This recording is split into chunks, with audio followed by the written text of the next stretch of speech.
At what height above the Earth's surface? The value of G is half of its value on the Earth's surface. Means ये मेरे पास अर्थ है E। Question ने बोला है कि G dash is equals to G by 2 है।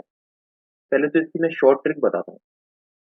जब भी इस तरीके का कोई भी न्यूमेरिकल आए जहाँ पर आपको G डैश की वैल्यू G बाई एन के फॉर्म में मिले, जैसे यहाँ पर दी गई है कि रेडियस सॉरी जो G की वैल्यू है वो G is half of its value of the earth surface दे रखा है।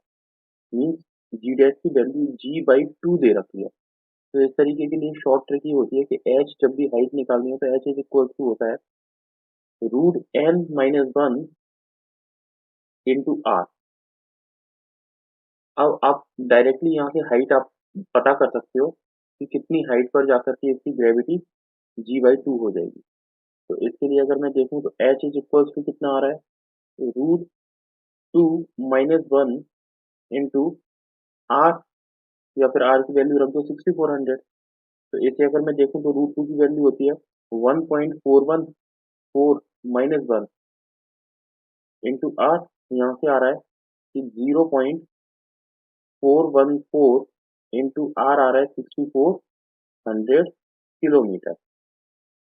ओके, तो इसके हिसाब से अगर इसकी वैल्यू देखोगे तो आपको कितनी मिलेगी?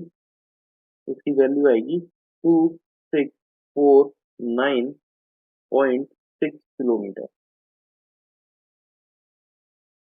मीन्स अपन डायरेक्टली इसकी वैल्यू डिटरमाइन कर सकते हैं। ये तो है इसकी शॉर्ट ट्रिक। अब अपन चलते हैं मेथड के अकॉर्डिंग। मेथड के अकॉर्डिंग हमें दे रखा है कि G H is equals to G by 2। Means हम जानते हैं G H is equals to होता है G into one sorry R upon R plus H का होल स्क्वायर। यहाँ से जी एच की वैल्यू मैं पुट कर रहा हूँ G by 2 is equals to G into इसकी वैल्यू आ रही है R upon R plus H का होल स्क्वायर।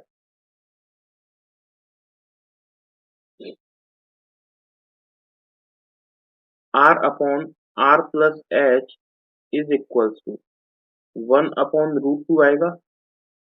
इसे फर्दर सॉल्व करेंगे तो यहाँ आएगा √2 into R is equals to R plus H.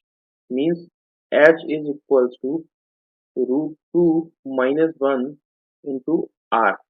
और √2 माइनस 1 इंटू आर को अपन ने सॉल्व किया तो इसकी वैल्यू आई कितनी? Finally H is equals to 2649.6 kilometre. ये है इसका फाइनल आंसर।